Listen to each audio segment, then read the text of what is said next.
Hello, this is Werewolf the Podcast, and this is your werewolf Will talking. We are currently on episode 109 in this epic, very large story that is my life as a werewolf. Well, after our little journey away to the present day with Malice the Alice, we return to Thorstein in his Viking times.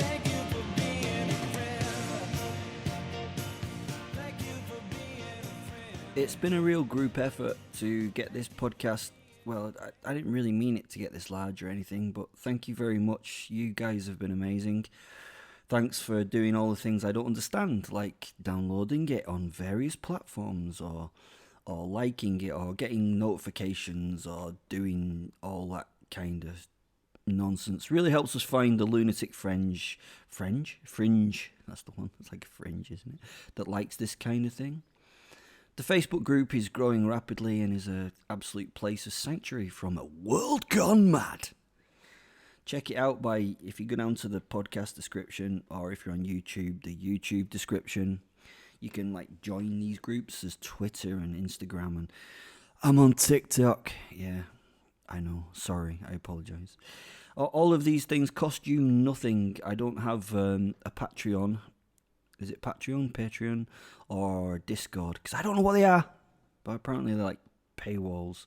I don't put any, paywall up for this sick puppies bullshit to hide behind. Just good, free, unwholesome fun. Sadly, the Facebook group voted for the Sally character to be allowed to live, so she'll be back. Yeah, great. Not what I wanted, but hey. I asked you guys and you answered wrong. Oh yeah, last bit of housekeeping. Had an expert in Norse culture congratulate me on how well I had researched for the podcast. He was like, "It's so accurate." That was actually his voice. He doesn't want to be named or linked to the podcast because he doesn't. Apparently studying divinity and religion and stuff and linking it with this is a bad thing. Might get cancelled, whatever that is. What's cancelled? I don't know what's cancelled. Anyway, moving on. Well, it might be because he lives in Aberdeen. You didn't say I couldn't say that you didn't live in Aberdeen, did you, Doctor, whatever your name is? He was slightly offended when I told him that it wasn't research and that Fen was actually there. He blocked me and everything. I think he thinks that I'm lying. Don't get it. So here we go, back to Thorstein and the Viking times.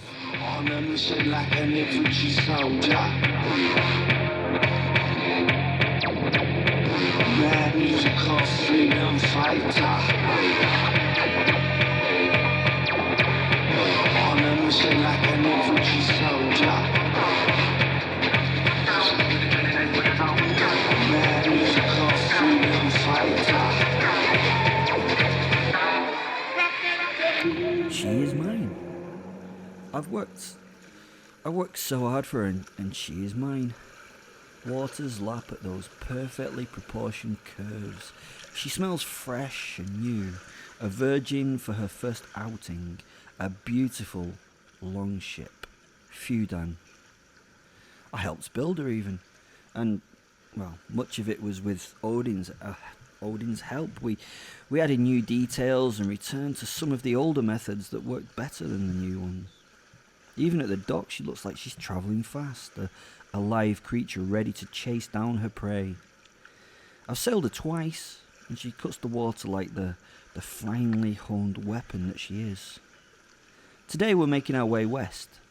My crew are nervous. We do not really normally go anywhere but east, but they trust me, and I follow my nose and senses.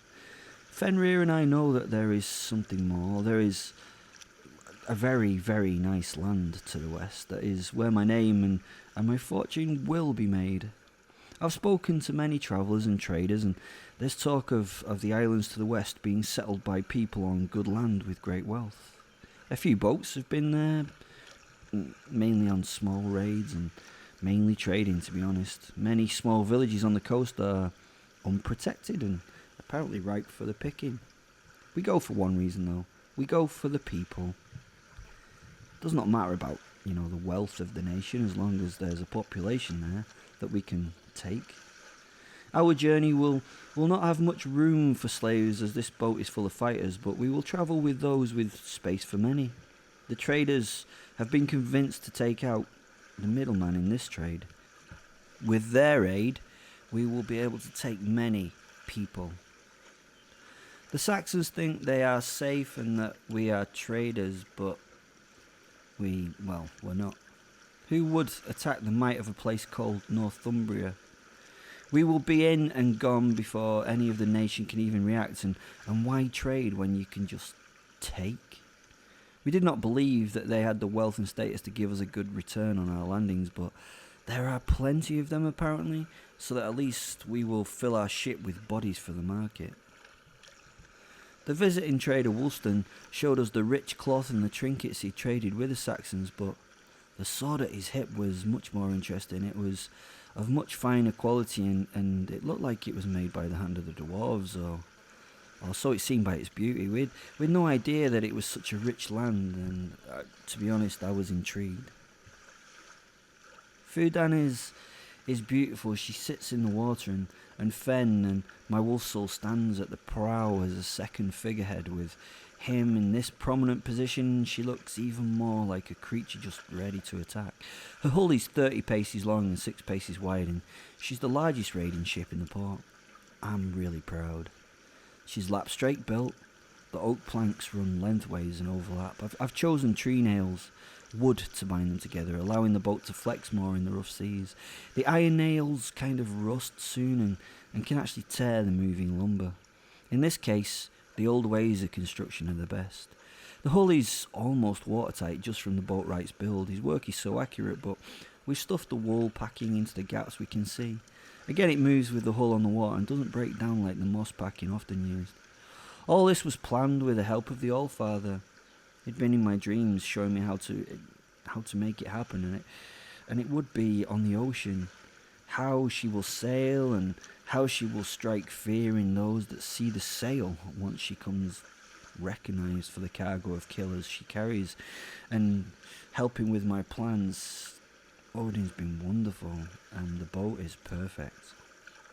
The ship is long, thin, and shallow drafted, so we can take her onto land without damage, or far up rivers to gain access inland. A perfect design with perfect function. She's got 60 oars on her, and we've oar locks, not oar ports, so that the oars can be moved and dealt with much more quickly. Without oar ports, we can also have the shallower draft, which means we can travel further inland for any ripe pickings that may be there. The steerboard is large on the right side of the boat and set so that it can be easily lifted when required. We also have a spare. That accident will never happen again. The mast is slightly towards the centre of the boat. When the wind is with us, when Odin grants us the need for relief, it saves our backs. When the sun burns us or the rain falls, we can tent it to give us some minor relief from the elements. Both front and rear are the ornate godheads of Odin's wolves, the greedy and the ravenous. They represent my warrior band, 'cause I suppose we're greedy, and we're ravenous. When you see our boat on the horizon, you better be prepared for a fight. She's only really designed for one thing, to carry us to that fight. She's had 3 sacrificed for her, a man, a woman, and a child. All gave their strength to the boat. Their blood still stains the wood where their necks were torn. Odin takes the man to his hall for his service. The woman will tend the needs of Njord, the god of the sea. The child runs to Freya's arms, giving her something to love while we do our harsh work. She's packed with a heavy load of 60 men and 1 wolf soul for this journey, but Fudan does not lower her draft even though the boat is loaded. She's been very well built, and under oar moves at such a speed that none can maintain a pace with us at sea. She takes on little water, and the boat offers no concern about her being seaworthy. It's been a long and grueling winter waiting for the weather to raid, and then much of the summer was weather for food and to be finished, but the sea is at peace today. The Midgard serpent does not writhe at its circumference. As the monster rests, the sea is still, a perfect day to set out. We're loaded and stocked for 5 days. It shouldn't take that long to find a landing, but as we all know, the sea is a mystery, and how Njord treats us on the journey will be important to us. In good conditions and with an easterly wind, it may take less than a day to see the shores we seek. We travel back with the traders we met. Wolfston has made the journey many times, and I've talked to him about joining us when I mention our intentions and how we can make a massive profit from our cooperation. Our shields are stowed, and from a distance we look much like the tradesmen boats that sail with us. These merchants will also enjoy the fact that we had some defence against privation as we travel. Their ships of small crews when out of harbour. I've genuine reasons for our travel together. They will act as cover for our raiding crew. The Saxons are used to seeing the trading ships of the Northmen. They will be aware of my boat of predators when it's too late. They also have a lot of room for the prisoners we will take for slaving, and they will then take them to be sold for plunder. It requires a lot of space for us to have many slaves to pay for our journey. Njord continues to bless us as we leave port and raise the great red and white sail to catch the wind he sends us. He pushes us perfectly. He must be excited to see us go. Maybe he knows better about our fate than us and wants to speed our journey to its outcome. Has he spoken with the Nords? I taste the iron bitterness of excitement in my own mouth. This was what I was born to do. Fenrir is completely cooped up on the ship and very uncomfortable, and I must reassure him that it will all be good. I'm not a natural for a sea voyage either. Wolves were not made for the sea. The night finds us becalmed, so rowers set their backs to work to make progress while others rest, ready to take on the task at daylight. This sounds like a bad thing, but it is much preferable to the opposite. Storms and harsh weather would destroy us, or could destroy us. The calm means we have to work, but we're good at that. We have a clear night, so we can follow the sparks of the sky to find our port. Wolfston and his men have talked of a site that may interest us.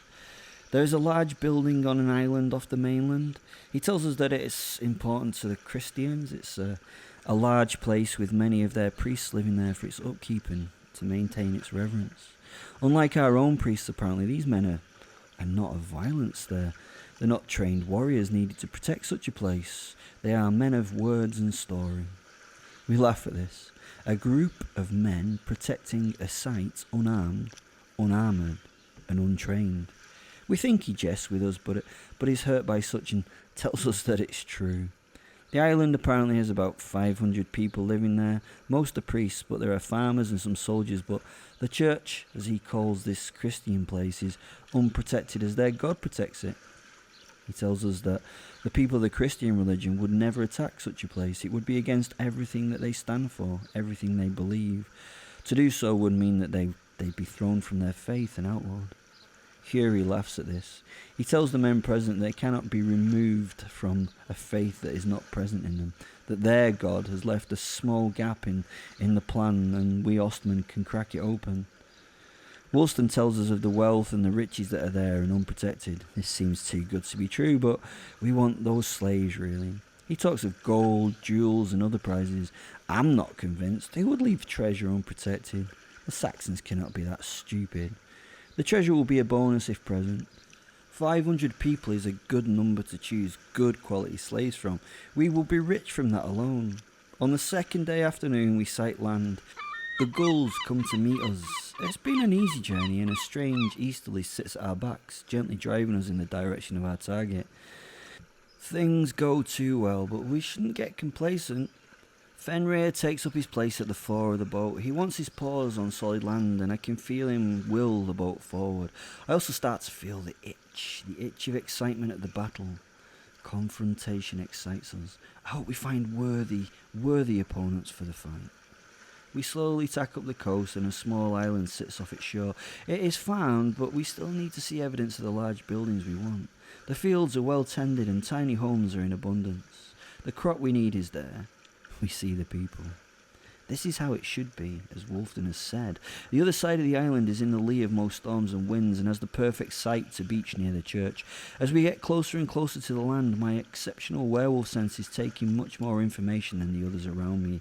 The earth is rich and the land smells of growth and fecundity, so different from our own farmlands back home. Fenrir and I combine into our werewolf form and stand at the boat's prow. This builds the excitement of my warriors. They know what this means. This means they get to be bloodied. I howl to the sky, then transform back into my man as I take an oar, myself, and push my brothers up to the pace. There are people on the shore as we come closer to the land. They wave and smile at us. They actually greet us and they show merriment. They show no fear. This is too easy. They must be used to seeing the striped sails of the northern traders. I will dye my sail in the blood of those that die this day. Maybe the red sail will cause fear in the future. They will get to know the red sails being not of the traders, but of the raiders. The people here will be healthy and fit and ripe for the taking and perfect to be sold in the markets at home. As we turn the headland, a large beach and the buildings come into view, and people rush to meet us on the beach. There must be at least 50 of them, women, children and men that are so excited to see the traders from another land. They shout their hellos to the boats and seem to welcome us. A few men are amongst them, but there's no sign of sword or armour, no sign of a single warrior. Many of the men are dressed as each other in long, brown, seemingly rough-spun garments, and they're like tied at the waist by a rope. Most of them have long, unkept beards and hair. I suppose these must be the men of the god that Woolston told us of. They're truly weak and pathetic looking, but they seem to have some kind of confidence in themselves that they exude. They seem to have some authority over the others surrounding them, but there's no threat by anyone. I mean, really, this should excite me as it's a gift for us, but I don't really trust the situation. It looks too easy. We've been tricked before, and Fenrir laughs at them. Thorstein, we're going to play the ultimate joke on these fools, he sends into my head by thought. I laugh. My dogs are strangely affected by this friendly greeting. They're offset. People are normally afraid and running from us, not to us. Building the anger and the animosity required against these paltry things is kind of difficult. I can smell the disappointment. My warriors aren't happy with attacking the weak. They're always looking for a fight, and this seems like it will, not be one. We're not cruel savages, we're fighters. This is all crazy. As we beach with the aid of the people meeting us, they actually take the ropes we offer to them and they drag the boats almost to shore before we lift the covers and draw our weapons and shields. None of us don armour. We just simply jump from the boat, ready for what? For massacre? The people stop, and it seems to take a moment for them to realise what is happening, and then they still can't believe it. I mean, we're pretty calm, and we don't show any anger or aggression as we drop into the shallow water from the boat. A guy runs forward to shake the hand of the first Viking in the water. It's bizarre. He reaches forward and Leif stops and smiles at him confused, and then plunges his sword into the man's chest. The man's smile turns to disbelief as he looks at the hilt that stands proud. Leif maintains his smile and his confusion as he looks at the poor Saxon. He looks into his eyes as he falls onto his knees in the salt water. He's confused. Leif kicks him free from the blade and laughs as he turns to his brothers and opens his arms to them. Jump in, brothers! The water is lovely. We start to take our crop. We have 20 captured and butchered 12 quickly before getting off the beach. We pass the captives back to our boats. The monks fall to their knees and offer prayers as we try to drag them to the ships. They refuse to walk and wanted to make it difficult for us to get them on board the ships, becoming like dead weight and refusing to climb aboard. Leif takes the oldest one, who seems to be the leader of this refusal. I think he's told the monks not to offer aid to us in any way. "Go thou wilt save us," he shouts out to the others. This really annoys Leif, so he drags the man into the sea where he dunks his whole body underneath, lifting him briefly to get a small breath between returning him to the water for another bathing. The man coughs and splutters as he surfaces. Leaf lifts him and offers him help to get aboard the boat. The old man makes a mistake where he spits seawater and words at Leaf. It's too much for him. Too much for him to bear.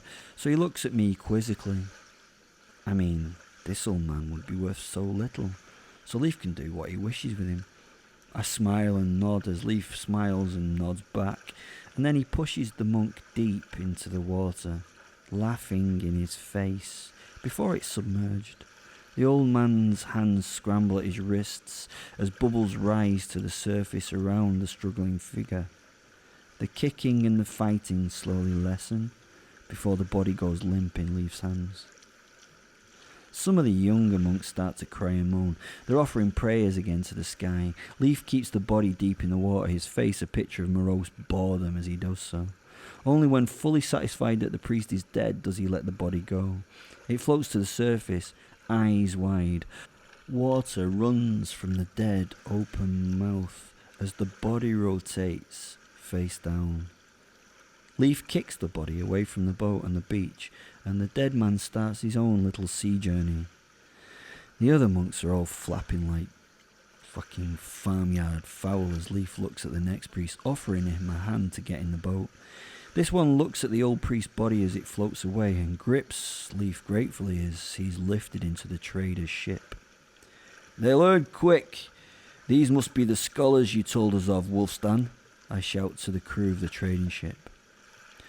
Once the beach has been cleared, we get together in order to make our way to the main buildings. The traders and the shipmen stay with the boats to guard them and the slaves we've already taken. We tack up helms and chains as our protection. We can hope there will be worthy warriors to fight, so we take our time and prepare. A bell starts to ring in the distance. The people will now be warned and as prepared as they can be. The truth is, we could already go home in profit with what we have if all of them survive, but why not go and cause a bit more trouble and go and see the sights of this part of Northumberland? We trudge from the beach. Fen runs ahead unseen, giving me information as he travels quickly back and forth. Well trained, we are very aware of the chance that we could be ambushed at any point, but nothing comes. Fenrir would have spotted them anyway, well before they had the opportunity. On the edge of the beach are two large wooden and thatch huts. I already know there's no one there around them. Fenrir has done his scouting and I ignore them. I know what they are already. One is an empty home, the hearth still warm, and the other is a site for storing boats and other odds and ends. Nothing really we want, so I leave 2 men to torch the buildings and then catch up with us. Why burn them, you may ask? I've learnt that many people hide in these times of fear. They make clever little places in which to sit and outwait an attack. It would take a while to sniff them all out and take them. In the past, it was a common way for, people to stay hidden from us. I was taught earlier that the easiest way to empty a building of people is to destroy that building, to put it to the torch. People often fear the more immediate death of flame than the probable death that awaits outside. We Vikings don't really understand this, as your time is fated. Accept it. The weak do not accept this and run like rats and vermin straight into our arms, more often than not grateful to have escaped the burning building. Also, fire causes much fear. I like causing fear. It brings me fame, and fame brings me respect. Respect brings me power. As we continue our way up the path from the beach, we notice a high wooden lookout tower on a bluff to our left. There are a group of 10 or so men there. Some are armoured, and some sort of sit and watch our journey. Fen reports that they're not making a move from the building. Maybe they've more sense than to sally forth and meet the 70 or so of us. Again, you may ask why we don't deal with these men directly. Again, I've learnt that it's often difficult to dig people out of these little forts, so I make all aware of it, especially our rear guard, just in case those men sort out to meet us. We may as well wait for them to come out instead of trying to assault a fortified place. If they don't come, I suppose then we'll get to them eventually. Maybe not. To our right, we see a large stone building. When I say large, I mean it's probably the largest I've ever seen unprotected. It's not a place of fortification. There's no walls surrounding it. There's not even like a wooden enclosure, just a small fence of no more than wooden bits and dry stone walls to keep livestock from the grounds. And it's not as successful at that either. There's sheep on the grounds eating, and there's like rows of standing stones and crosses in the grass. As we approach the building, there's no one around. I can sense that they're inside the huge stone place. They're all in that place ahead. It's got large doors that are closed and I assume braced against us. Fenrir jogs up beside me and I invite him to go and check out its contents. I send some men around the building to block other ways out and set them ready for us to breach the doors. The door is old. It's of good, solid wood with many nails in its structure so that the axe will be dulled. So we start to press our bodies to it, pushing and heaving. Inside, the people are screaming and shouting, but then are calmed as they're brought back to quiet prayer. Do they really think that their God is going to stop us? He does not even seem to be trying to help them at this point. I strip off my clothes and armour as I prepare to transform. The men stop at the door and laugh and cheer at my stripped tees. It is a counterpoint to the prayers that are going on inside the building. As the Vikings cheer and chant, I am a head above the tallest man as I walk forward as the wolfman. My pelt is pure black, the dull black of the ash at the base of a fire. It absorbs the light, and even in the midsummer sun it turns me into a black shadow during the day. As I walk, my men fall in behind me. They're used to this transformation, and to them it's nothing new to see me in this form. In fact, it excites them as much bloodshed often follows these transformations. I stand before the doors now and sniff the sickly sweet smell of burning herbs in the church. I sense the fear. I smell it oozing off the people inside. Their voices are together in prayer. They have such faith that they believe that their God will do something to help them.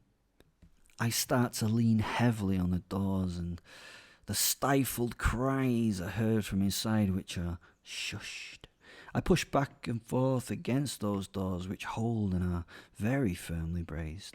I lean into it as they start to shift, eventually using my shoulder and the whole of my body to get them moving back and forth. With an enormous crack, the doors fly open and the dark room and its contents become apparent. What must I look like to those in this church? This giant demonic creature with burning amber eyes, stealing the light from the world, stands before the crowd as they stop their prayers and offer the more guttural cries of fear and loss of hope to the world, whilst backing away past rows of many benches. There must be over 100 people in here. My eyes adapt quickly and I snarl at the group. The place is full of gold. There are rich pictures and beautiful tapestries. There's more wealth here than I've ever seen. I just stand for a moment. Well, Fen and I stand for a moment and just take this all in. As well as the monks, the room is full of people ranging from the well-to-do and finely dressed down to the lowliest peasants. They've trapped themselves like fish in a river trap. A nobleman in fine dress points at us, shouting something in his tongue. I walk forwards to him and hold a hand to stop my men from moving forward into the room. I offer rage and horror. Their God does nothing to prevent this beast from entering this hallowed place. I half expected to be blocked by magic or met by something of their myth, but no, their God must be very weak indeed, or these people must have done something terrible to deserve this treatment. I wander up to the mouthy rich man, who quietens as I get within arm's length of him. He's older and handsome, his clothes are of high quality. He hasn't got a beard, and he has short hair. I walk around him as the others in the room have moved away, leaving him like an offering to face me. I wander around him, looking the man up and down, and he stands nervously, silent, shaking, and watching me. I turn to my men at the door who are wondering what fun is going to happen here. They're in no rush to join me. "I think he thinks his God will help him out," shouts a Viking, and my crew laugh. "I think their god's a little fucked and he's not going to help," says another. "Look, he's stuck there." He points at a giant crucifix hung on the wall at the back of the room. A shit joke, but the men do their duty and laugh for him. I turn again to the nobleman and smell the terror in him, but he stands, and I admire him in that. I reach forward and touch his sword hilt, shaking it and trying to mime to him that he should draw it. Woolston steps forward from my men. "He cannot draw his blade in here. It would mean he desecrates this holy place." And then he laughs. Bizarre. I again nudge the sword and then push the man. The crowd behind him offer words and sounds of shock. The man refuses to draw his sword, so I grab him by the back of his cloak and drag him to the door of the building and fling him on the ground outside the church building. He's now lying on the dirt in his finery. I hope he feels he has to fight now. What type of man would not fight now? He stands and removes his cloak, laying it carefully over a post before returning to meet me. He draws his blade. It's truly a thing of beauty, and I'm slightly stunned by it. And then he starts shouting at me. He's terrific to behold. I turn my back as he is grabbed and bound by many hands. He will be worth more to us alive than dead. I wander to the church door. None have even tried to escape. What do they think's going to happen? Fen and I separate. I hold the door open as a naked man. Fen sits by me as we invite our warriors to enter. They wander in a little bit dazed and confused and laughing as the people scream at their entry. To be continued. Thanks for listening. Please review and share the podcast on the platform. It does mathematical thingamies with analytical thingamies and makes the podcast more visible. It also strokes my vast ego. Even if you hate it, to be honest, the worst thing you can do is ignore me, so don't. Other than that, there's books out there and stuff. My next book's coming out at the end of, August the 7th it's being published. How dare I not know that? Yeah, go buy shit.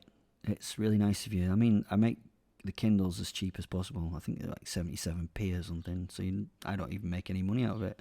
Bit of a dick, really, aren't I? Anyway, always remember, I love you. Bye. On a mission like an infantry soldier.